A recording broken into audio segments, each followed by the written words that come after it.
Bon l'équipe, salut à tous, on se retrouve pour le petit débrief Paris Saint-Germain, Celtic Glasgow, le score final 7-1.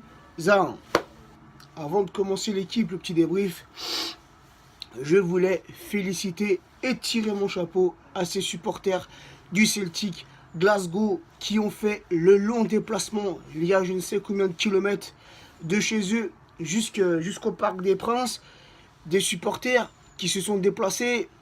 C'est pas une centaine, hein, c'est pas 200.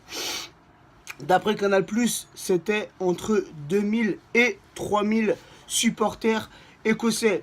Ils se sont déplacés alors qu'avant cette rencontre, le Celtic était quasi éliminé de cette Ligue des Champions. Donc, un grand bravo et un grand respect à ces supporters du Celtic Glasgow.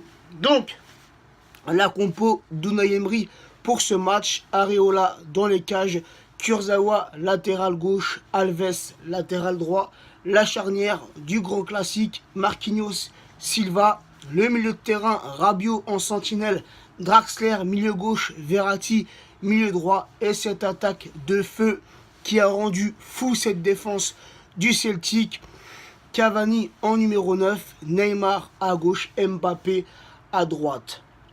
Vous allez le voir, l'équipe avec les petites statistiques, un Paris Saint-Germain ultra dominateur. Certes, on a eu un peu de difficulté en début de match, dès le coup d'envoi, le Celtic a mis la pression aux joueurs du Paris Saint-Germain. Dani Alves a fait une mauvaise relance, ça donne un corner aux joueurs du Celtic, tiré assez rapidement, sûrement travaillé à l'entraînement. Moussa Dembélé, qui est un titi parisien, reprend cette frappe, un peu détournée par Cavani.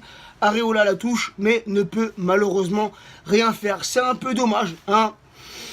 On se prend un but et on perd cette invincibilité en Ligue des Champions. Mais bon, hein, vu comment le match a tourné, vu comment le match s'est poursuivi, j'ai envie de vous dire, ce n'est pas trop grave. Et actuellement, on est toujours la meilleure défense de Ligue des Champions avec seulement un but encaissé, égalité avec le FC Barcelone. On a eu, donc comme je l'ai dit, un début de match entre 8 et 9 minutes un peu de galère. C'est sans compter bien sûr sur une récupération, une interception d'Adrien Rabiot qui fait une remontée de balle, qui élimine un ou deux joueurs et qui choisit de la mettre à Neymar, qui vient mettre ce but d'égalisation. Un grand match d'Adrien Rabiot, encore une fois en poste de sentinelle. Mais la chose positive que j'ai vue pendant ce match, c'est la permutation entre notre milieu de terrain et aussi notre attaque. C'est-à-dire, un coup, Rabiot se décale sur la gauche, Verratti vient en sentinelle et Draxler se décale sur la droite. On a vu exactement la même chose niveau offensif. Un Neymar qui se replaçait dans l'axe et un Cavani qui dézonnait et qui allait se placer sur l'aile gauche. Donc Neymar un doublé, qui met son 5e et son 6e but cette saison en 5 matchs de Ligue des Champions. Cavani lui aussi qui met un doublé, qui met aussi son 5e but et son 6e but en 5 matchs de Ligue des Champions. Cavani qui a mis hier soir son 150e et son 151e but, toutes compétitions confondues, sous les couleurs parisiennes depuis son arrivée. Allez, encore 5 buts, El Matador, et il deviendra, enfin, il sera à égalité avec Zlatan Ibrahimovic, qui est actuellement, le meilleur buteur de l'histoire du club. Voilà l'équipe, excusez-moi pour mon bafouillement. Donc, Mbappé qui met son petit but, Verratti, et pour finir, en beauté, Alves qui met ce 7e but parisien. Donc, on a vu Pastore qui est rentré en cours de match, Lo Celso et aussi Di Maria. Un très bon match de Lo Celso qu'on a vu jouer, il est rentré à la 75e. Donc, un petit quart d'heure pour Lo Celso. Voilà, Lo Celso qui commence à prendre ses marques dans cet effectif parisien. Donc, un nouveau record pour le Paris Saint-Germain, un record qui était précédemment détenu par Dortmund. C'est-à-dire Dortmund avait inscrit 21 buts en phase de poule de cette Ligue des Champions. Le Paris Saint-Germain a dépassé Dortmund. On fait mieux que Dortmund. On est actuellement recordman, c'est-à-dire 24 buts en phase de poule de Ligue des Champions. Donc encore un record à mettre, à l'effectif du Paris Saint-Germain. Donc les petites stats au niveau de la possession de balle, le Paris Saint-Germain 63% de possession, Celtic 37%. Au niveau des tirs, 24 tirs côté parisien, 7 tirs côté Celtic, 11 tirs cadrés côté parisien, dont 7 au fond des filets, un seul tir cadré de la part du Celtic, c'est celui qui finit au fond des filets. 5 corners pour le Paris Saint-Germain, 2 corners pour le Celtic, 48% de précision de tir pour le Paris Saint-Germain, 20% de précision de tir pour le Celtic Glasgow, 91% de précision de passe pour le Paris Saint-Germain, 84% de précision de passe pour le Celtic.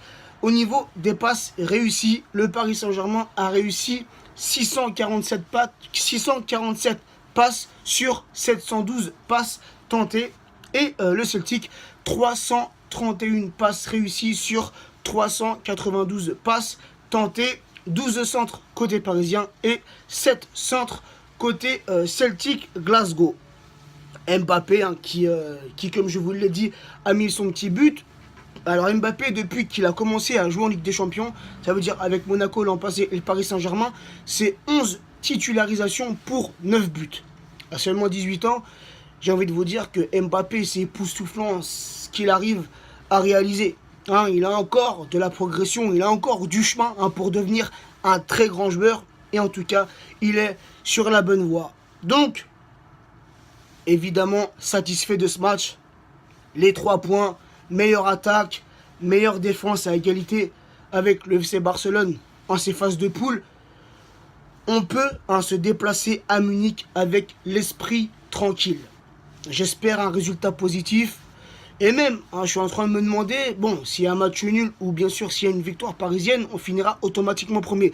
Mais j'ai envie de vous dire, si jamais on fait un faux pas et qu'on perd contre le Bayern, d'après les calculs que j'ai faits, vu que le Bayern sont à 3 points du Paris Saint-Germain, mais au niveau du goal average, on est devant. Donc même si on perd 1 ou 2-0 ou 2-1, bref, on foire le match contre Munich, au niveau des points, on reviendra à égalité. Mais au niveau du goal average et au niveau des buts encaissés, on est devant cette équipe de Bayern. Donc logiquement, l'équipe, on devrait, quoi qu'il arrive, finir premier, premier de ce groupe et filer tranquillou en 8e de finale de Ligue des Champions. Donc j'espère vraiment l'équipe qu'on va continuer sur cette lancée. On a été hier soir encore impressionnant et je peux vous dire que le FC Barcelone, le Real, le Chelsea nous regardent d'un autre œil depuis le début de cette saison en Ligue des Champions. Les gars, c'est tout simplement magnifique. Et on est sans prétention, mais on est actuellement la meilleure équipe. Et ça, faut pas se voler la face, les gars. Des 5-0, des 3-0, des 4-0, et encore 5-0. Ce soir, on te met un 7-1. On a une attaque de folie. Et ça, les gars, il faut remercier Nasser pour tout ce qu'il a fait durant ce mercato. Déjà le recrutement d'Antero Henrique qui a tout débloqué. Henrique, Alves, ensuite Henrique l'a fait venir Berchiche. Voilà, on se posait un peu des questions. Mais Berchiche, les gars, depuis le début de la saison, on est vraiment pas mal. Et voilà, après c'est quoi? C'est Neymar, la grande star, Mbappé, la future pépite. Donc, encore un grand merci à Nasser, un grand merci à Antero pour ce magnifique, les gars, ce magnifique mercato. Donc voilà l'équipe, on est confiant pour le reste de la compétition de cette Ligue des Champions. Et on est confiant avant dimanche. Dimanche, c'est, entre guillemets, le gros match de Ligue 1 contre Monaco. Voilà, Monaco qui s'est pris un petit 4-1 à domicile, ça fait un peu mal. Ils sont éliminés de la Ligue des Champions. Voilà, c'est pas le même Monaco que l'an passé. Je vais pas trop en dire. Je reviendrai sur ce match dans mon avant-match. Mais bon, voilà, on est en forme. On est solide. On a un groupe solide. Quoi qu'il puisse se dire dans les médias, nos joueurs s'entendent parfaitement sur et en dehors du terrain. Et ça, c'est une certitude. Voilà l'équipe. Sur ce, je vous souhaite une bonne journée. Moi, je file au taf. J'ai fait le débrief ce matin car je suis rentré un peu tard hier soir. Après, voilà, le temps de revisionner le match, il était super tard. Donc, j'ai fait ce petit débrief, vite fait. avant de filer au boulot. Bonne journée à vous et à ceux qui ne travaillent pas, bonne journée aussi. Et on se retrouvera donc demain pour l'avant-match Monaco-Paris Saint-Germain. Allez, ciao l'équipe.